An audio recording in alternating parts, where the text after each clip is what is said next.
अस्सलाम वालेकुम viewers, welcome to the program मोटू स्पोर्ट्स। मैं हूं आपका होस्ट अहमद नजीब। पाकिस्तान की टीम जनूबी अफ्रीका के कामयाब दौरे के बाद अब जिम्बाब्वे के दौरे के ऊपर अब जाएगी। और क्योंकि दोनों कंट्रीज अफ्रीकन कंट्रीज हैं तो जनूबी अफ्रीका से सीधा जिम्बाब्वे। और इन अफ्रीकन कंट्रीज की मैं बड़ी एक इंटरेस्टिंग आपको बात बताऊं, जनूबी अफ्रीका में भी ऐसा ही हाल है और जिम्बाब्वे में भी ऐसा ही हाल है कि इनका जो मौसम है, मौसम पे भी बात करना बहुत जरूरी है, वो उल्ट होता है पाकिस्तान या काफी बहुत सारे ममालिक से। हमारे यहाँ जब गर्मियां होती हैं तो उनकी तरफ सर्दियां होती हैं, और हमारे यहाँ जब सर्दियां होती हैं तो उनकी तरफ गर्मियां होती हैं। तो जिस तरह से हमारी तरफ अब सर्दियां जा रही हैं और गर्मियों की आमद है, तो इस तरह से जिम्बाब्वे में अब जो है वो सर्दियां आ रही हैं और गर्मियां जा रही हैं। तो इस तरह का कुछ मौसम है, तो आपको जल्दी से एडजस्ट करना पड़ेगा पाकिस्तानी प्लेयर्स को भी। अगर आपको याद हो, जब 2018 में पाकिस्तान जिम्बाब्वे गया था तो यहां पर बड़ी शदीद गर्मी थी और वहां पर अचानक से उनको स्वेटर पहनने पड़ गए थे क्योंकि वहां पर सर्दी थी। तो प्लेयरों को यह भी एडजस्ट करने में मौसम के साथ भी बड़ा, जहां पे पिचेस की हम बात करते हैं, कंडीशंस की बात करते हैं, तो ये जो कंडीशंस होती हैं, आपका जो मौसम होता है, ये भी एक बहुत बड़ा किरदार अदा करता है। आज हम बात करेंगे पाकिस्तान के दौरे जिम्बाब्वे के ऊपर। क्या तब्दीलियां मुतवक्के स्क्वाड के अंदर ही हो सकती हैं, क्या पाकिस्तान की स्ट्रेटेजी हो सकती है, क्या पाकिस्तान को करना चाहिए, क्या अच्छा क्या बुरा रहा। इस पर बात करने के लिए हमारे साथ हमेशा की तरह प्रोग्राम में एक्सपर्ट्स मौजूद हैं, उनसे हम बात करेंगे। अवैस खटक मौजूद हैं, ऑन एंड ऑफ हमारे प्रोग्राम का हिस्सा रहते हैं, आप इनको सुनते रहते हैं, इनका तज्जिया, इनको हम वेलकम करेंगे। अस्सलाम वालेकुम अवैस, कैसे हैं आप? जी वालेकुम अस्सलाम अहमद, बहुत शुक्रिया, थैंक यू सो मच। साथ ही शाहजेब भुट्टो हैं, ये बहुत अच्छे स्पोर्ट्स एनालिस्ट हैं और डिजिटल मीडिया पे स्पोर्ट्स के हवाले से काफ़ी शोहरत रखते हैं और बहुत ज़्यादा सरगर्म रहते हैं। शाहजेब भुट्टो को भी हम खुशामदीद कहेंगे। अस्सलाम वालेकुम। वालेकुम सलाम, थैंक यू। अवैस, आपसे स्टार्ट करेंगे। जनूबी अफ्रीका के दौरे में पाकिस्तान ने बहुत सी कामयाबियां समेटी, तो कुछ गलतियां भी सामने हमें नज़र आई। मिडल ऑर्डर कमज़ोर था, कुछ फास्ट बॉलर्स जो थे वो काफ़ी महंगे रहे। फिर हम उस्मान कादिर को जो है वो अच्छा परफॉर्म करने के बावजूद भी आखिरी 2 T20 में पाकिस्तान ने जो है वो नहीं खिलाया। तो जनूबी अफ्रीका के खिलाफ कौन सी ऐसी गलतियां हैं आपके ख्याल में जो पाकिस्तान को नहीं दोहरानी चाहिए? जिम्बाब्वे के खिलाफ जो जनूबी अफ्रीका के खिलाफ हमने गलतियां की थी, जिम्बाब्वे के खिलाफ हमें नहीं दोहरानी चाहिए। अहमद, सबसे पहले तो पाकिस्तान पूरी टीम को भी और पाकिस्तान के जितने शायकीन क्रिकेट हैं सबको मुबारकबाद देना चाहूंगा। पाकिस्तान ने काफी अरसे के बाद एक अच्छी साइड को अवे टूर में शिकस्त दी है दोनों फॉर्मेट्स में। सो ये एक अच्छी चीज है।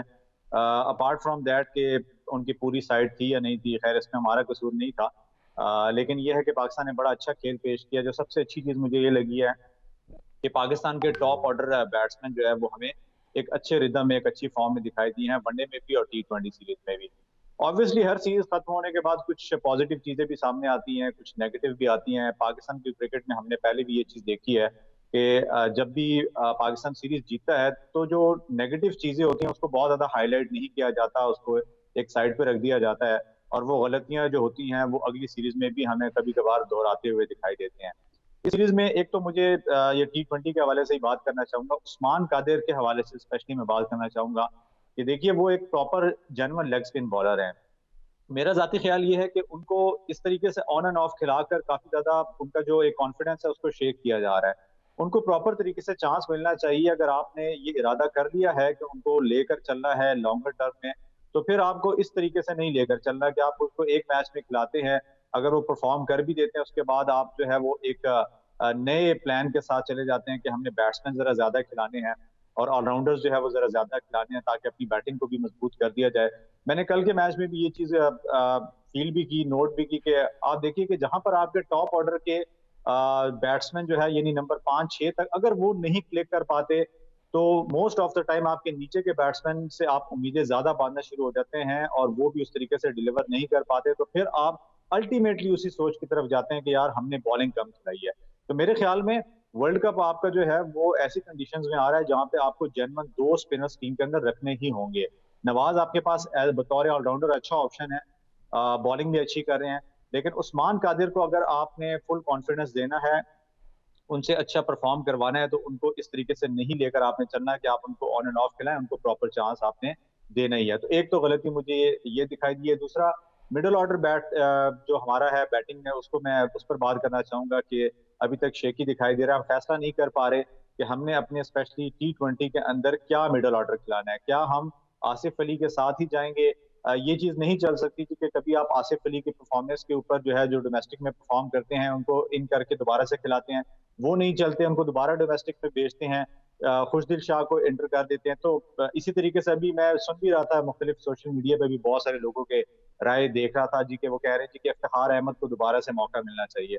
अब मुझे ये चीज समझ नहीं आ रही कि हम किस जगह जाना चाह रहे हैं। क्या यही एक सिलसिला चलता रहेगा कि एक नहीं चलेगा तो उसको बिठा के दूसरे को दोबारा खिलाया जाएगा, वो नहीं चलेगा तो फिर दोबारा से उनको वापस लेकर आया जाएगा? तो एक फैसला होना चाहिए, एक डिसीजन ले लेना चाहिए कि हमने किसको साथ लेकर चलना है।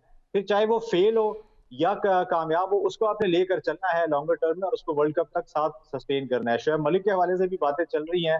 शाहिद खान अफरीदी जो हमारे लेजेंड क्रिकेटर है, उनका भी मैंने ट्वीट पढ़ा कि जी वो शोएब मलिक के हक में है। तो मेरे ख्याल में यहाँ पर डिसीजन जो है वो पहले से ले लेना चाहिए। अगर शोएब मलिक को भी आपने इंक्लूड करना है तो अभी से ये फैसला कर लें, ताकि वर्ल्ड कप तक उनको आप साथ लेकर चलें।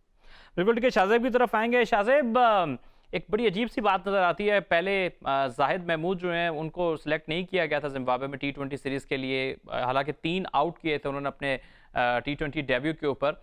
ओवरऑल बाद में जो उनके साथ एक मामला हो गया कि वो उनको थोड़ा टेम्परेचर फील हुआ और वो नहीं, उस वजह से उनको एक एहतियात के तौर पे नहीं भेजा गया T20 सीरीज़ में जिम्बाब्वे के लिए, उनका नाम बीच में आ गया था। तो आप ये समझते नहीं है कि थोड़ा सा पाकिस्तान क्रिकेट बोर्ड जो है वो उस तरह से प्लेयर्स को ठीक मौका नहीं दे रहा? सिर्फ शादाब खान को अकोमोडेट करने के लिए एक परफॉर्मर जो जाहिद महमूद थे उनको सिलेक्ट नहीं किया गया था। पहले तो साउथ अफ्रीका के खिलाफ भी और फिर जिम्बाब्वे के खिलाफ भी T20 सीरीज़ में। वो तो एक बाद में एक अनफॉर्चुनेट हुआ कि शादाब इंजर्ड हो गए। देखिए अमर, यहाँ पर पाकिस्तान क्रिकेट बोर्ड की पॉलिसी कहीं पे भी वाज़ेह नज़र नहीं आ रही। अगर आप देखें किसी टूर पर आप 53, 43, 45 प्लेयर्स भेज देते हैं, कहीं आप 22 प्लेयर्स भेज देते हैं, कहीं आप 29 प्लेयर्स भेज देते हैं। अब तक हम डिसाइड ही नहीं कर पा पाए बेसिकली कि हमें कितने प्लेयर्स रिक्वायर्ड हैं।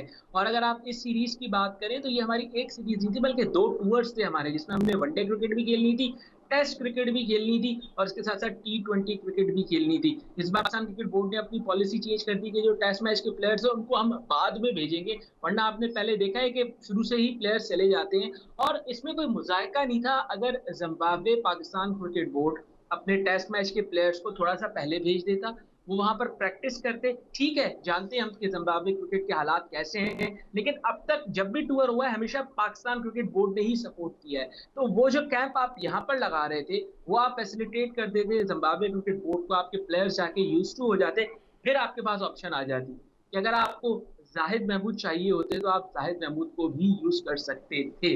बात यह है कि शादाब खान वाली जैसे आपने बात की ना, उनको वाइस कैप्टन तब बनाया जब उनकी कोई परफॉर्मेंस नहीं थी।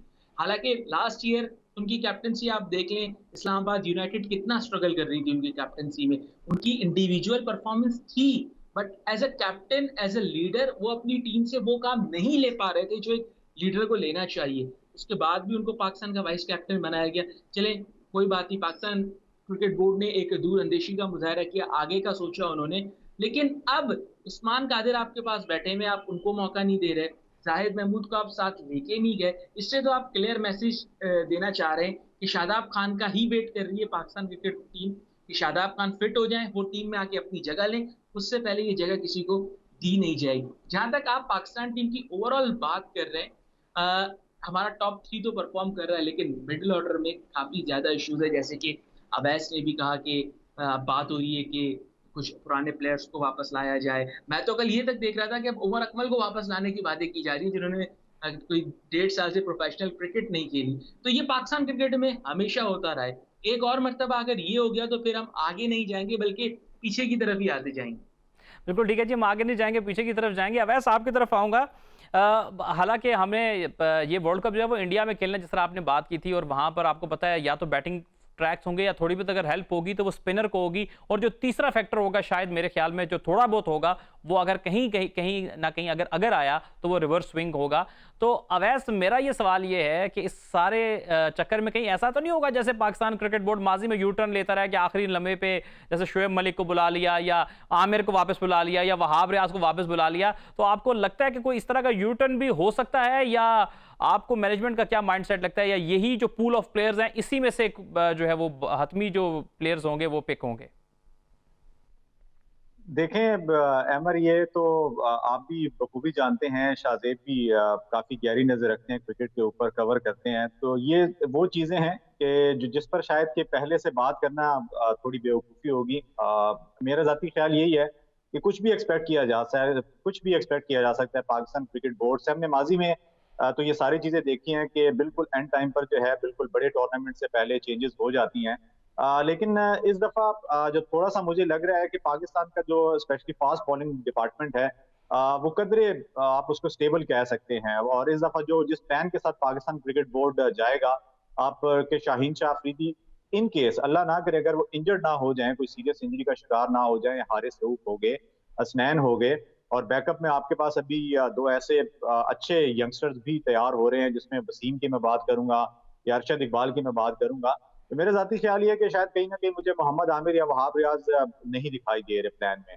अगर को बहुत ज्यादा प्रेशर आ गया, क्योंकि अनफॉर्चुनेट ये भी है कि हमारी क्रिकेट में जो मीडिया का प्रेशर है वो बहुत ज्यादा होता है, अवाम का प्रेशर बहुत ज्यादा बोर्ड के ऊपर होता है, तो उस प्रेशर में आकर भी अक्सर बोर्ड जो है वो फैसले कर लेता है। यानी अब इससे पहले भी हमने देखा है कि माजी में हम शाहिद खान अफरीदी जब भी टीम से कभी इस तरह ड्रॉप होते थे तो अवाम के प्रेशर से जो है उनको वापस लेकर आया जाता था। बहुत सारे क्रिकेटर्स की मिसाल है हमारे सामने है। तो मेरे ख्याल में अगर मुझसे आप पूछें तो मुझे नहीं लगता कि बहुत ज्यादा चेंजिंग्स होंगी। इसी टीम के साथ जाया जाएगा। मिडिल ऑर्डर के ऊपर जो है वो थोड़ा सा बात करने वाली है, उस पर जो है वो सोचने वाली बात है कि इसमें किन खिलाड़ियों को शामिल किया जाता है। जहां तक आपने रिवर्स स्विंग की बात की थी, मेरा ख्याल है अमर T20 क्रिकेट में इंडिया में शायद इतना रिवर्स स्विंग का एलिमेंट जो है वो नहीं होगा। 20 ओवर की क्रिकेट है, नया बॉल होगा, तो शायद वो फैक्टर को इतना ज्यादा नहीं होगा। और अगर होता भी है तो आई थिंक सो कि ये जो हमारे अभी के फास्ट बॉलर हैं वो इतने कैपेबल हैं कि वहां पर अच्छी बॉलिंग कर सकते हैं। बिल्कुल ठीक है जी, ये इतने कैपेबल हैं कि वहां पर अच्छी बॉलिंग कर सकते हैं। इस वक्त हम एक ब्रेक की तरफ चलेंगे और जब हम ब्रेक से लौट कर आएंगे तो बाकी मजीद चीज़ों को भी हम करेंगे। प्रोग्राम में बहुत कुछ और भी डिस्कस करने को है दौरा जिम्बाब्वे के हवाले से। हमारे साथ रहिएगा।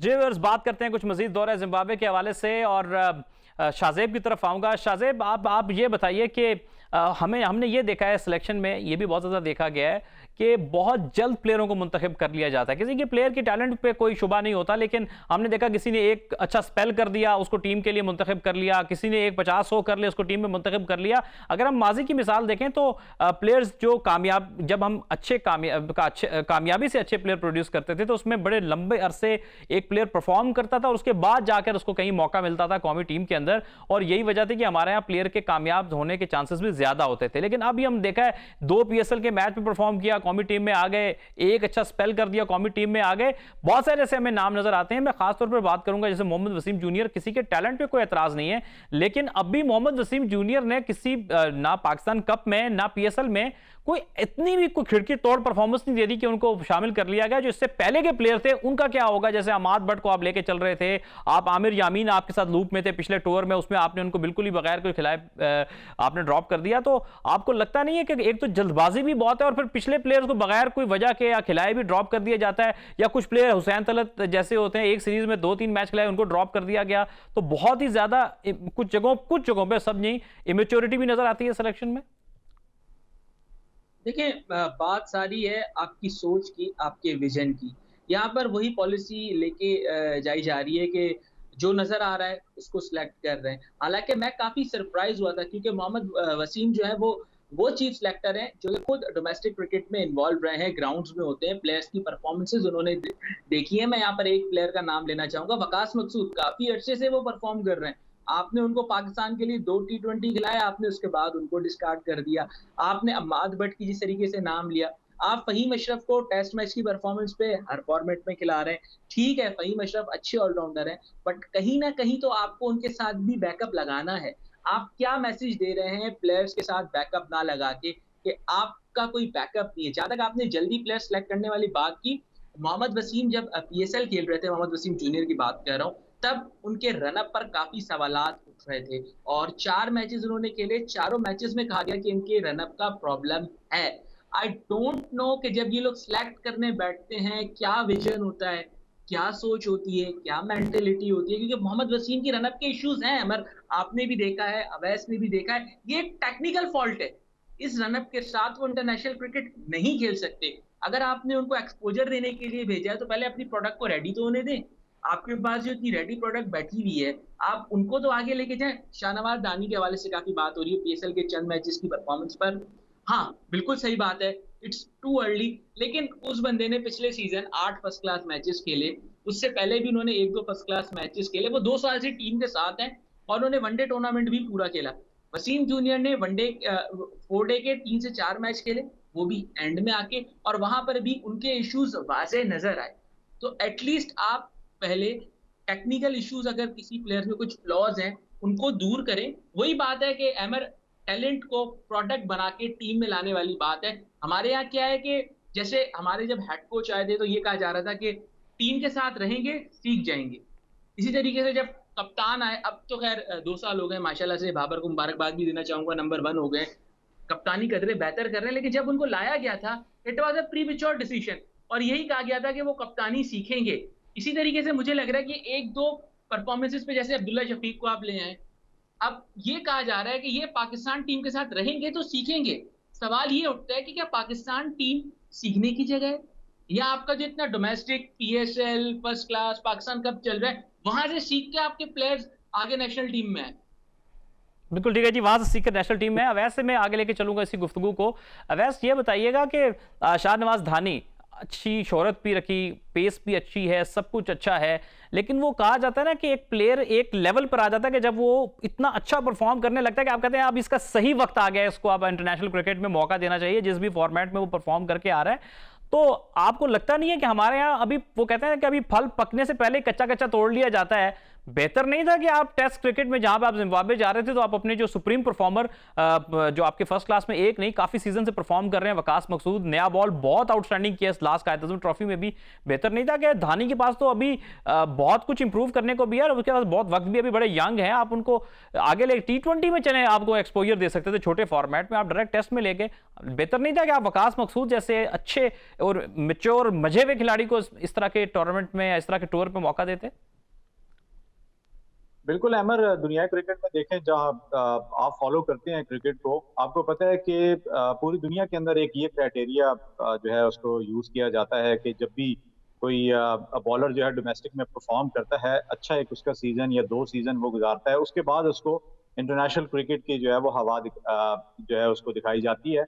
ऐसा नहीं होता कि कुछ मैचेस के अंदर परफॉर्मेंस के बाद उसको इतने बड़े लेवल पर इतनी बड़ी टीम, मुझे तो आज भी जब मैं याद करता हूँ जब नए नए नसीम शाह को या मूसा खान को ऑस्ट्रेलिया टूर में लेकर गए थे चीफ सेलेक्टर उस टाइम मिसबाउल हक, और एक अजीबोगरीब विजन था, शाहजेब काफी ज्यादा इन चीजों को जो है वो खुद भी समझते होंगे और आप भी समझते हैं कि मतलब कितना मुश्किल होता है। आप खुद सोचें ऑस्ट्रेलिया का वो मुश्किल तरीन दौरा, और उसमें आप अपने नौजवान खिलाड़ियों को मतलब कि जिसे कहते हैं कि बिल्कुल कुर्बानी का बकरा बना के आपने उनके आगे जो है वो फेंक दिया। वहां पर इतनी जबरदस्त ऑस्ट्रेलिया की टीम, और ये तो शुक्र है कि बहुत जल्दी उनको बाहर नहीं कर दिया गया, वरना जो हमारी पॉलिसीज होती हैं कि जब भी किसी एक खिलाड़ी का टूर सही नहीं जाता उसको फौरन से टीम से बाहर फेंक दिया जाता है, और उन नौजवान खिलाड़ियों को उस मुश्किल तरीन दौरे के अंदर सिलेक्ट किया गया ये कह करके जी हम ये प्लान के साथ जाना चाह रहे हैं कि हम यंगस्टर्स को तैयार करेंगे।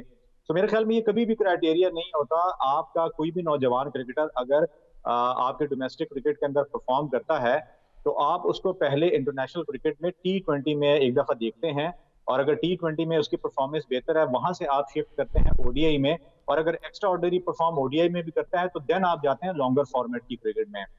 मैं समझता हूँ अभी तक तो आप लोगों ने ताबिश खान को भी जो है वो आजमाया नहीं है, अभी तक तो आपने उनको मौका नहीं दिया। ये उनके ऊपर क्या गुजरेगी या वो कैसा फील करेंगे कि अगर वो बेंच पे रहे और आपने टेस्ट क्रिकेट के अंदर जो है वो शाहनवाज धानी को जो है वो खिला दिया, तो मेरे ख्याल में शायद फिर ये बहुत बड़ा सवालिया निशान होगा हमारी डोमेस्टिक क्रिकेट के ऊपर।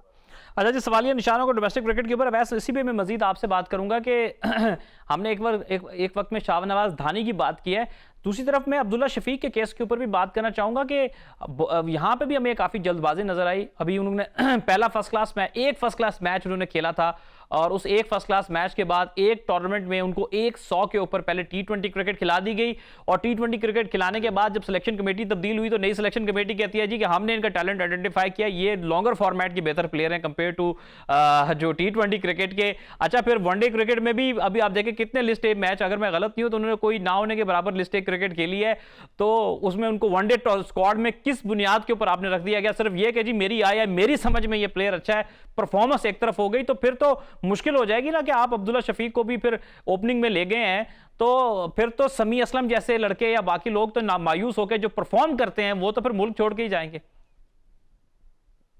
जी बिल्कुल, इसमें कोई शक नहीं है। देखें, जितने भी खिलाड़ी नाराज होकर गए हैं या जाना चाह रहे हैं, या जिन लोगों के दिलों में अभी तक ये खलिश चल रही है और वो शायद डिसीजन नहीं ले पा रहे, क्योंकि आपको पता है कि एज ए पाकिस्तानी होने के नाते जब भी कोई क्रिकेटर इस तरीके से, क्योंकि ये वो खुद ही जानता है कि उस पर क्या बीत रही है, जब इतनी ज्यादा परफॉर्मेंसेज हो जाती हैं खिलाड़ी की जानिब से, वो मेहनत करता है ग्राउंड्स में जाके परफॉर्मेंस दिखाता है। क्योंकि देखे, मैंने पिछले प्रोग्राम में भी हमारे एक बात की थी कि किसी भी खिलाड़ी के पास परफॉर्मेंस के लिए एक ही जगह होती है, वो होती है उसकी डोमेस्टिक क्रिकेट। जब वो डोमेस्टिक में परफॉर्म कर ले और उसके बाद भी अगर उसको जगह ना मिले इंटरनेशनल क्रिकेट में 12 परफॉर्मेंस के बाद भी, तो जाहिर सी बात है कहीं ना कहीं एक ऐसी स्टेज आती है कि खिलाड़ी का जो है वो दिल टूट जाता है और वो फिर या तो बिल्कुल ही क्रिकेट से साइड पर हो जाता है या फिर मुल्क को छोड़कर जाता है। जहां पर आपने अब्दुल्ला शफीक की बात की है, मैं आपको याद होगा जब चीफ सिलेक्टर वसीम साहब ने जब प्रेस कॉन्फ्रेंस की थी और जस्टिफाई किया था उन्होंने अब्दुल्ला शफीक की इंक्लूजन को, तो तब भी उन्होंने ये बात की थी कि हमें ये लगता है कि ये खिलाड़ी जो है इसमें बड़ा टैलेंट है, बड़ा इसमें पोटेंशियल है। तो शुरू में T20 में जब उनको शामिल किया, परफॉर्मेंस ना होने की वजह से उनको फिर फॉर्मेट चेंज करवा दिया गया। तो आपको पता है कहीं ना कहीं तो उन्होंने अपनी सिलेक्शन को जस्टिफाई करना था ना। अगर तो वो अचानक से उनको टीम से बाहर कर देते, तीनों फॉर्मेट की क्रिकेट में कहीं उनका नाम ना होता, तो फिर बहुत ज्यादा सवालिया निशान उनकी वो पहली सिलेक्शन के ऊपर होता कि भाई आपने पहले उनको क्यों सिलेक्ट किया। तो शायद मुझे लगता है कि कहीं ना कहीं अकोमोडेट करने की कोशिश की गई है, अपनी सिलेक्शन को सही साबित करने के लिए T20 से ड्रॉप करके उनको लॉन्गर फॉर्मेट की क्रिकेट में एडजस्ट किया जा रहा है। अच्छा जी, लॉन्गर फॉर्मेट की क्रिकेट में एडजस्ट किया जा रहा है। मैं शाहजेब से सवाल करूंगा शर्जील खान के केस के ऊपर कि शर्जील खान की जब सिलेक्शन हुई तो बहुत सी बातें हुई कि उनको नहीं आना चाहिए था, फिर एक ये मसला था कि आप उनको वापस ले आए क्रिकेट में, फिर जो सबसे इंपॉर्टेंट मसला था वो ये था कि इस फिटनेस के साथ आपने जब उनको सिलेक्ट कर लिया कि अभी शर्जील खान के टैलेंट का सबको पता है, वो बताने की जरूरत नहीं है, लेकिन इस फिटनेस के साथ शायद वो अपने सही पोटेंशियल पर परफॉर्म नहीं कर पाएंगे, ये थोड़ा सा कुछ लोगों का ख्याल था। आपको लगा कि शर्जील खान की मर्तबा अभी थोड़ी बेहतर नहीं था कि आप उनको 2 महीने अपने अंडर ट्रेनिंग कराते, उनको फिट कर लेते पहले, और फिट करने के बाद उनको आप नेशनल साइड में लेकर आते? तो यहां भी आपको थोड़ा जल्दी नजर आई है शर्जील खान के केस में?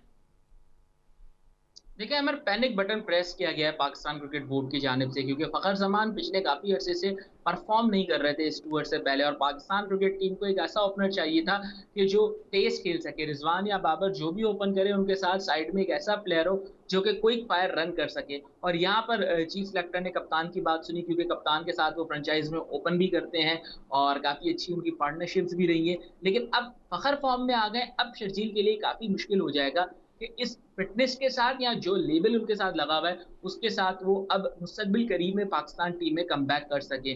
वो बहुत लकी हैं कि उन्हें एक मैच भी मिल गया इस टूर पर, क्योंकि फ़खर जिस तरीके की परफॉर्मेंस दे रहे हैं, मुझे नहीं लगता कि आगे आने वाले टूर्स में शर्जील को शायद कंसिडर्ड भी किया जाएगा even for the T20 format, क्योंकि रिजवान भी आपके ओपनर सेटल हो गए, बाबर आपके लिए ओपन करते हैं, फिर फ़खर जमान ओपनर है, अब वन डाउन पर खेल रहे हैं, तो इनके होते हुए अब टीम में जगह नजर नहीं आ रही शर्जील खान की। और जहां तक शर्जील खान की बात है, काफी सपोर्ट मैंने भी उनको किया, क्योंकि उनमें एक टैलेंट नजर आ रहा था।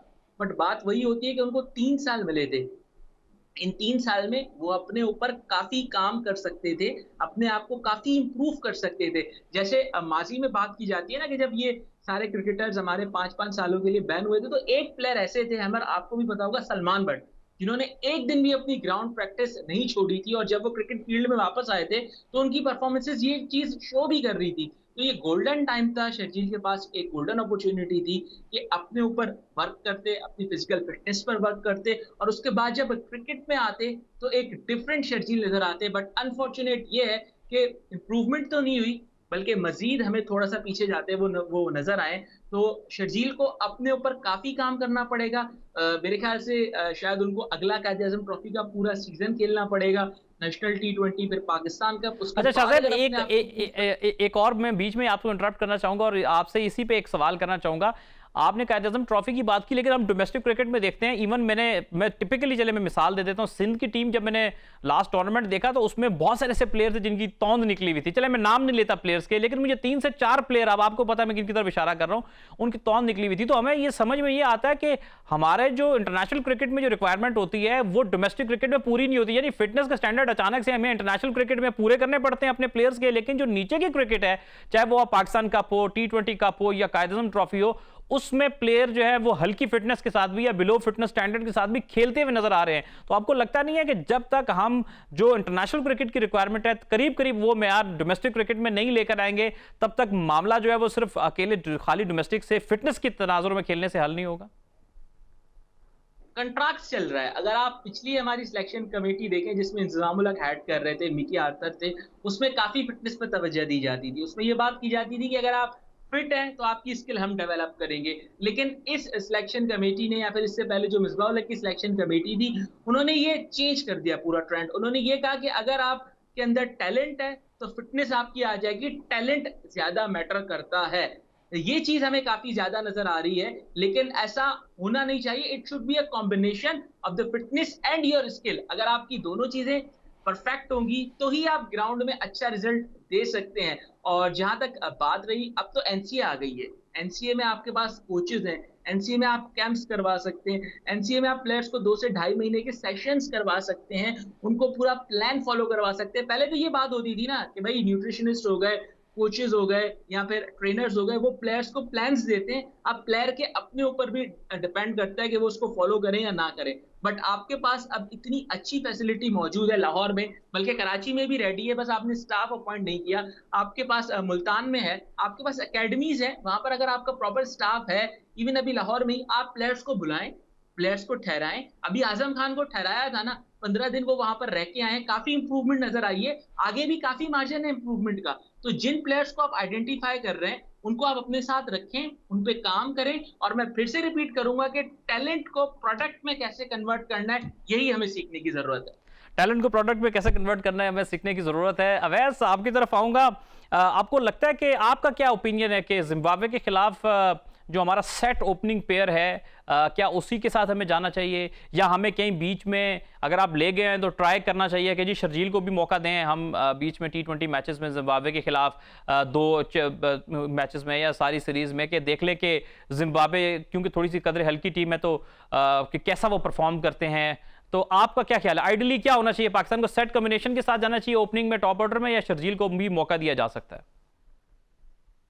देखें अमर, मेरा ज़ाती ख्याल ये है कि वर्ल्ड कप के लिए जाहिर सी बात है रिजवान जो है वो अलॉन्ग विद बाबर अब हमारी फर्स्ट चॉइस बन चुके हैं, अब उनको शायद नहीं छेड़ा जाएगा। और जहां तक बात आपने बाकी प्लेयर्स की है, तो मेरे ख्याल में अब शर्जील को अगर आपने इस प्लान के साथ लेकर चलना ही है कि उनको हमने वर्ल्ड कप तक अपनी टीम के साथ रखना है, स्क्वाड के साथ रखना है, तो फिर आपको उनको कहीं ना कहीं तो यूटिलाइज करना पड़ेगा। यही जिम्बाब्वे की सीरीज हमारे पास एक ऐसी सीरीज है कि जिसमें हम ज्यादा से ज्यादा एक्सपेरिमेंट्स कर सकते हैं, चाहे बॉलिंग डिपार्टमेंट में हो या फिर बैटिंग डिपार्टमेंट में हो। तो यही आपके पास एक मौका है, अगर आपने इसको भी गवा दिया तो आगे चलकर आपको पता है इंग्लैंड की सीरीज है या इससे बड़ी सीरीज आगे आएंगी, तो वहां पर फिर आपके पास एक्सपीरियंस का कोई मौका नहीं होगा। फिर वहां पर आपने अपना राइट कम्बिनेशन और जो मतलब मुकम्मल एक कम्बिनेशन है उसी के साथ आपने जाना है। तो मेरा जाती ख्याल ये है कि अगर आप शर्जील को लॉन्गर टर्म में साथ लेकर चलना चाहते हैं तो आपको हर सूरत उनको इस जिम्बाब्वे सीरीज में चांस देना ही होगा। और यहाँ पर मैं मैनेजमेंट से इस प्लेटफॉर्म के थ्रू रिक्वेस्ट भी करना चाहूंगा कि अब बस कर दें, अब शाहीन शाह अफरीदी को थोड़ा सा रेस्ट दे दें, उनको जो है वो अगले कम से कम 1 से 2 सीरीज में बिल्कुल ना छेड़ें। और मेरे ख्याल में इंग्लैंड सीरीज हमारी उस पर हमारा ज्यादा फोकस होना चाहिए, वहां पर अगर आप चांस देना चाहते हैं तो जरूर दें।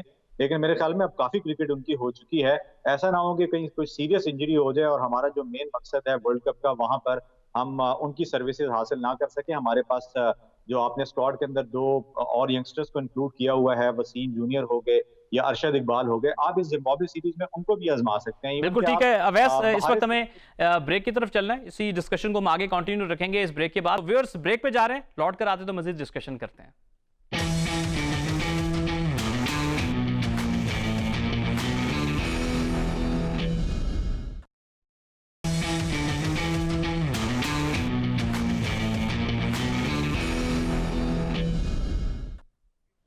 वेलकम बैक व्यूअर्स, मैं हूं आपका मेजबान अहमद नजीब। प्रोग्राम चल रहा है O2 स्पोर्ट्स। बात हो रही है पाकिस्तान के दौरा जिम्बाब्वे के ऊपर।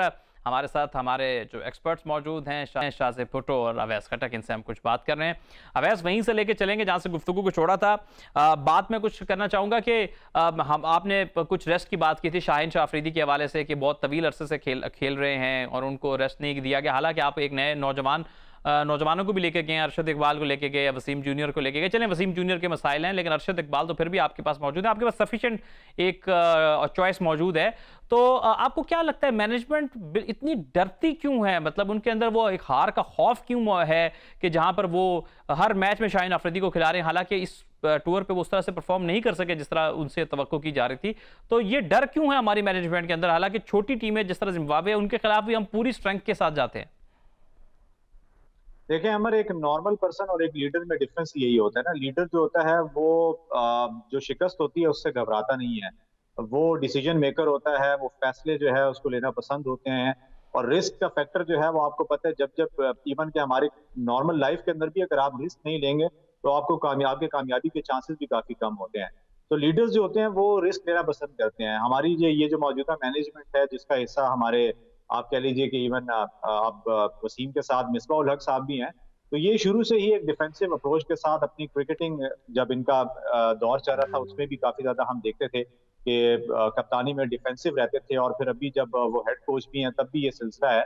तो मेरे ख्याल में जब अगर आपने जो है वो इस तरफ जाना है कि आप पाकिस्तान के जो प्लेयर्स हैं उनको एक प्रोडक्ट बनाएं, उनको एक अच्छा जो है फ्यूचर में एक प्लेयर बनाए, तो उसके लिए आपको डिसीजन तो लेने पड़ेंगे। आपको बहुत सारे बोल्ड डिसीजन लेने पड़ेंगे। उसमें कहीं ना कहीं हो सकता है कि ऐसा भी सिलसिला हो कि आपको सीरीज गंवानी पड़े, आप सीरीज हार जाए, आप मैच हार जाए, किसी लो टीम से भी मैच हार जाए, लेकिन एटलीस्ट आपको एक डायरेक्शन मिल जाएगी कि हमारे पास कौन से ऐसे खिलाड़ी हैं कि जिनके साथ हम लॉन्गर टर्म में चल सकते हैं, और कौन से वो खिलाड़ी हैं कि जो सिर्फ और सिर्फ बस एक कहने की हद तक टैलेंट है। तो एक शिकस्त का खौफ जो है उससे बाहर निकलना पड़ेगा मिसबाह उल हक को भी और हमारे जो चीफ सिलेक्टर है उनको भी। और इस फैसले की तरफ जाना पड़ेगा कि अगर हम लो टीम के साथ खेल रहे हैं तो हम जो अपने सीनियर तरीन खिलाड़ी हैं उनको कहीं ना कहीं रेस्ट देंगे, जिसमें आपके बल्लेबाजों में इवन के मोहम्मद हफीज जैसे खिलाड़ी भी आते हैं। बॉलिंग की मैंने बात कर ली है कि शाहीन शाह अफरीदी या दीगर जो हमारे मेन स्ट्रीम बॉलर हैं, आपको उनको रेस्ट देना पड़ेगा। अदरवाइज मैंने पहले भी बात की है कि अगर आपकी एक इंजरी हो जाती है आपके सीनियर तरीन बॉलर की, तो माजी में भी हमारे सामने उमर गुल जैसे, माजी में हमारे सामने जुनैद खान जैसे बॉलर्स की एक जिंदा मिसाल मौजूद है कि जहां पर एक सीरियस इंजरी उनको हुई है, उनकी क्रिकेट बिल्कुल खत्म हो गई है। तो यहाँ पर शाहीन शाह अफरीदी को जितना ज्यादा हम यूटिलाइज कर रहे हैं, ये चीज उनके लिए बेहतर नहीं है। तो मेरे ख्याल में बोल्ड डिसीजन लेने चाहिए। एक ऐसी सीरीज है कि जहां पर हम एक्सपेरिमेंट कर सकते हैं। आपको अपने उन खिलाड़ियों को चांस देना पड़ेगा जिनको आप स्क्वाड के अंदर लेकर गए हैं और वो यंगस्टर्स हैं। जी, स्क्वाड के अंदर लेकर गए और वो यंगस्टर्स हैं। शाहजेब, आपकी तरफ आएंगे। ये बताइए कि हैदर अली को लेकर कैसे सोच रहे हैं आप? ठीक है, हमें उन पे थोड़ी तनकीद भी हो रही है कि काफ़ी एक वक्त हो गया कि वो परफॉर्म नहीं कर पाए।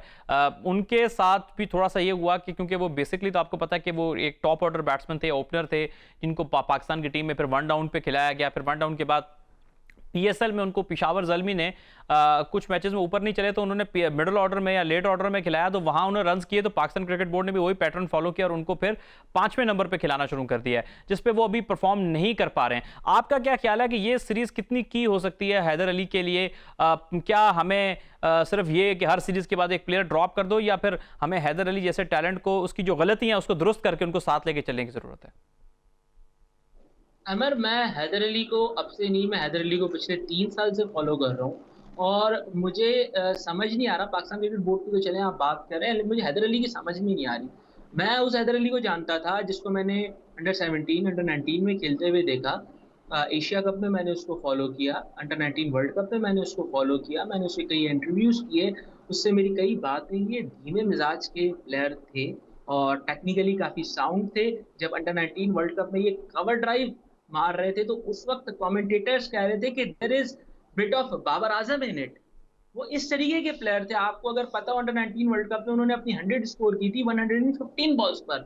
वो टाइम लेके खेलते थे, अपनी शॉट्स जरूर हिट करते थे, बट बॉलर्स को पिक एंड चूज करके हिट करते थे। मैं उस हैदर अली को जानता था जो कि काफी टेक्निकली एफिशिएंट और टेक्निकली साउंड थे। जब वो आगे की लेवल पर आए, पाकिस्तान सुपर लीग के मैंने उनको 2020 के एडिशन में देखा, मुझे एक डिफरेंट प्लेयर नजर आए। And I was quite amazed and I was quite surprised and I was actually happy कि ये प्लेयर जो इतना टेक्निकली साउंड है कि उसने अपने अंदर हिटिंग एबिलिटी भी डेवलप कर ली है, तो ये तो पाकिस्तान का एक बड़ा प्रोडक्ट बनने जा रहा है। बट अनफॉर्चुनेटली काफी मुझे डिसअपॉइंटमेंट हुई हैदर अली को देख कर के वो एक ही एरिया में चले गए, स्लॉगिंग की एरिया में। बॉल मारने वाली हो ना हो, उन्होंने पहले से अपना माइंडसेट बनाया हुआ होता है कि मैंने हिट आउट करना है, मैंने हिट करना है। कौन लोग हैं जो उनकी काउंसलिंग कर रहे हैं, कौन लोग हैं जो उनके कोचेज हैं? आई मीन यही लोग हैं ना जो पाकिस्तान टीम के साथ हैं, क्योंकि हैदर अली मोस्टली टूर्स पर रहते हैं। क्या मिसबा को बैठकर उनसे बात नहीं करनी चाहिए? ठीक है, हम एक बात करते हैं कि मिसबा का ओवर डिफेंसिव माइंडसेट है, वो प्लेयर्स का नेचुरल गेम खराब कर देते हैं, शायद इसलिए मिसबा भी थोड़ा सा घबरा रहे हो। लेकिन यूनिस खान बात कर लें, हैदर अली को समझाएं। हैदर अली में अभी भी टेक्निकली इतने फॉल्ट, इतने इश्यूज नहीं है। सिर्फ एक बात की कमी मुझे नजर आ रही है कि उनका माइंडसेट को दुरुस्त करने की जरूरत है। उनको ये समझाने की जरूरत है कि कौन से बॉल्स को आपने पिक एंड चूज करना है, और अगर आप उनके माइंडसेट पर काम करेंगे, मे बी शायद उनको आप एक आध डोमेस्टिक सीजन खिला लें, क्योंकि वहां पर भी वो नॉर्दर्न्स के लिए एज एन ओपनर ही खेल रहे थे। तो ये बात भी बिल्कुल दुरुस्त है कि जिस नंबर पर वो परफॉर्म कर रहे हैं, आप उस नंबर पर देखें। और मुझे लगता है कि हैदर अली के अंदर ये पोटेंशियल है कि अगर आप उनको सही से एक्सप्लेन करेंगे, सही से ट्रेन करेंगे, उनकी सही से काउंसलिंग करेंगे, तो वो एक बेहतर प्लेयर बन सकते हैं तीनों फॉर्मेट के लिए पाकिस्तान के लिए। अभी तो हमने T20 के साथ उनको एसोसिएट कर दिया ना, वो टेस्ट मैच में भी पाकिस्तान के ओपनर बन सकते हैं, वनडे क्रिकेट में भी पाकिस्तान को अच्छा सपोर्ट दे सकते हैं। सारी बात है कि आप उनको किस तरीके से आगे लेके चलते हैं। अगर आपने ड्रॉप कर दिया तो मेरे ख्याल से ये उनके साथ भी और फिर पाकिस्तान के साथ भी अनफेयर होगा कि एक प्लेयर पे आप इन्वेस्टमेंट करते हो, फिर ऑल ऑफ अ सडन आप उसको डिस्कार्ड कर देते हैं। बिल्कुल सही है। अवैस, आपसे कुछ बात करना चाहूँगा। आपने खुद बड़ी क्रिकेट खेली है और हमने साथ में भी काफ़ी क्रिकेट खेली है, तो हमें ये बताया जाता था, इवन एट क्लब क्रिकेट बताया जाता था कि आपने बतौर बॉलर, चाहे आप स्पिनर हैं या फास्ट बॉलर हैं, सबसे आपका जो पहला गोल होना चाहिए कि आपने 3 स्टंप्स के अंदर बॉल करना है और आपने शॉर्ट बॉलिंग नहीं करनी है। लेकिन हमने देखा कि चाहे वो हसनैन को मौका दिया जाए या हारिस रऊफ को मौका दिया जाए, अब तक हमने इन बॉलर्स को देखा ये बहुत ज़्यादा शॉर्ट बॉलिंग करते हैं और अक्सर इनकी बॉलिंग शॉर्ट एंड वाइड होती है। यही वजह है कि इनको कट शॉट बहुत लगता है, पुल शॉट बहुत लगता है, और ये विकेटों के अंदर थोड़ा गुड लेंथ को बहुत कम हिट करते हैं, थोड़ी सी आगे की लेंथ को कम हिट करते हैं शुरू के ओवर्स में। आपको लगता नहीं है कि ये शॉर्ट बॉलिंग, इनकी पिटाई भी इस वनडे सीरीज में बहुत ज़्यादा हुई शॉर्ट एंड वाइड बॉलिंग की वजह से, कि इनको एक बार फिर थोड़ा सा अपनी लेंथ को एक बार फिर से गौर करने की जरूरत है? क्यों ये इतनी शॉर्ट एंड वाइड बॉलिंग कर रहे हैं? बिल्कुल अहमद, आपकी बात ठीक है। इस पूरी सीरीज के अंदर हमने देखा है कि ऑन एंड ऑफ परफॉर्मेंसेज रही हैं। हारिस रऊफ को भी हमने देखा कि एक मैच में वो हीरो के तौर पर सामने आए और हम ये एक्सपेक्ट करने लगे कि हमें बड़ा अच्छा डेथ बॉलर जो है वो मिल चुका है, लेकिन फिर अगली मैच में कोई इतनी ज्यादा पिटाई हो जाती है कि वो हमारा माइंडसेट फिर से चेंज हो जाता है और हम कहते हैं नहीं यार, ये तो जो है वो वही टेप बॉल वाली बॉलिंग जो है वो हमें करते हुए दिखाई दे रहे हैं। तो कंसिस्टेंसी तो जाहिर सी बात है कि लेकर आनी है बॉलिंग में। अभी आप मैं समझता हूँ कि ये शायद दुनिया की वर्ल्ड क्लास टीम्स के अगेंस्ट उन्होंने अभी बॉलिंग नहीं की है। अभी वर्ल्ड कप के अंदर ज्यादा बेहतर तरीके से पता लगेगा जब आपको इंडिया के सामने बॉलिंग करनी पड़ेगी, जब आपको न्यूजीलैंड जैसी टीमों के अगेंस्ट, उनके बल्लेबाजों के अगेंस्ट बॉलिंग करनी पड़ेगी, एक बैटिंग पैराडाइज विकेट्स होंगे, तो वहां पर जरा आपको ज्यादा पता लगेगा कि आप कहाँ पर फॉल करते हैं। तो आपकी बात बिल्कुल सही है कि लेंथ जो है वो बहुत इंपॉर्टेंट रखती है। दुनिया में बहुत सारे आपने ऐसे फास्ट बॉलर्स देखे होंगे कि जिन्होंने बिल्कुल डेड विकेट्स के ऊपर भी, बैटिंग पैराडाइज विकेट के ऊपर भी अपनी पेस से जो है वो बैट्समैन को तंग किया। हारिस के पास भी पेस है, हसनैन के पास भी पेस है, और मुझे तो अभी तक समझ नहीं आती कि एक बॉलर जो है वो अगर 145 से 150 के दरमियान जो है वो केपीएच की बॉल करता है, तो हाउ इज इट पॉसिबल कि वो कंसिस्टेंसी के साथ हर दूसरे तीसरे मैच में इतने ज्यादा रन दे देता है। मेरे ख्याल में यही तो आपका मेन जो है फैक्टर होना चाहिए, यही आपका हथियार होना चाहिए कि आप अपनी उस पेस से जो है वो तंग करें बैट्समैन को अपनी वैरायटीज के साथ। हारिस ने कुछ चीजें अपनी बॉलिंग के अंदर इंक्लूड की हैं जिसमें वो अपनी जो स्लोअर वन करते हैं वो बड़ा बेहतर जो है वो उसको एग्जीक्यूट करते हैं, लेकिन मेरे ख्याल में अपनी पेस को सही लेंथ पर हिट करने के बाद, हार्ड लेंथ पर हिट करने के बाद जो है वो बैट्समैन को तंग करेंगे तो ज्यादा फायदा होगा। और ये सारी चीजें आपको पता है प्रैक्टिस से आती हैं। नेट्स के अंदर जो आपके बॉलिंग कोच हैं वो ये चीजें ज्यादा बेहतर बता सकते हैं कि आपको बॉलिंग के अंदर, ग्राउंड के अंदर जब मैच चल रहा हो, तो मेरे ख्याल में बैट्समैन की स्ट्रेंथ के हिसाब से जो है वो आपको बॉलिंग करनी चाहिए और वेरी करनी चाहिए इन चीजों को, और किस तरह की कंडीशन में आपने कैसी बॉलिंग करनी है जहां पर आपको लग रहा है कि विकेट जो है वो डिफरेंट बिहेव कर रही है और आपको लेंथ बॉलिंग से जो है अपने आप को बचाना है, तो उस सूरत में आपने फौरन अपने माइंड को चेंज करके वहां पर उस तरीके से बॉलिंग करनी है। जहां पर आपको लगे आगे से मुझे विकेटें निकालनी है, तो आपको अगली लेंथ पर बॉल करके जो है वो बैट्समैन को तंग करना है। तो ये चीजें सीखने वाली हैं। और वही बात है कि देखें, फास्ट बॉलर हमेशा से वही ज्यादा कामयाब रहता है जिसके अंदर अग्रेशन हो और जिसके अंदर ये खौफ ना हो कि मुझे मार पड़ जाएगी, मुझे रन लग जाएंगे। आगे से मैंने बॉल करनी है और मैंने विकेट निकालनी है, तो तभी आप कामयाब रहेंगे। और अगर इस खौफ के साथ बॉलिंग करेंगे यार मैंने रन बचाने हैं, तो फिर मेरे ख्याल में वो रन बचाने के चक्कर में आपको विकेट्स भी नहीं मिलेंगी और साथ साथ आपको काफी ज्यादा जो है वो पिटाई भी लगेगी। विकेट्स भी नहीं मिलेंगी और पिटाई भी होगी। काफ़ी तफसील से प्रोग्राम में हमने डिस्कस किया पाकिस्तान के दौरे जिम्बाब्वे को, क्या गलतियां हैं, कहाँ बेहतरी की गुंजाइश है। कुछ हमने इनफरादी प्लेयर्स के ऊपर भी बात की। हमने डिटेल से एनालिसिस किया, डायसेक्शन करने की कोशिश की परफॉर्मेंसेस की। पाकिस्तान को चूंकि T20 मैचेस और टेस्ट मैचेस खेलना है जिम्बाब्वे के खिलाफ, तो आई होप कि पाकिस्तान अच्छा परफॉर्म करेगा। मैं अपने दोनों जो एक्सपर्ट्स हैं शाहजेब भुट्टो और अवैस खट्टर का आपका शुक्रिया अदा करना चाहूँगा, प्रोग्राम में हमारे साथ मौजूद रहे। व्यूअर्स, आई होप कि आपको आज की जो हमारी एपिसोड है पसंद आई होगी। आप अपना फीडबैक जरूर दिया करें जी। इन द मीन वाइल हम नेक्स्ट प्रोग्राम में फिर हाजिर होंगे कुछ नई स्पोर्ट्स पर्सनैलिटीज़, कुछ नई खबरों के साथ। तब तक के लिए अपने मेज़बान अहमद नजीब को दें इजाज़त। अल्लाह हाफिज़।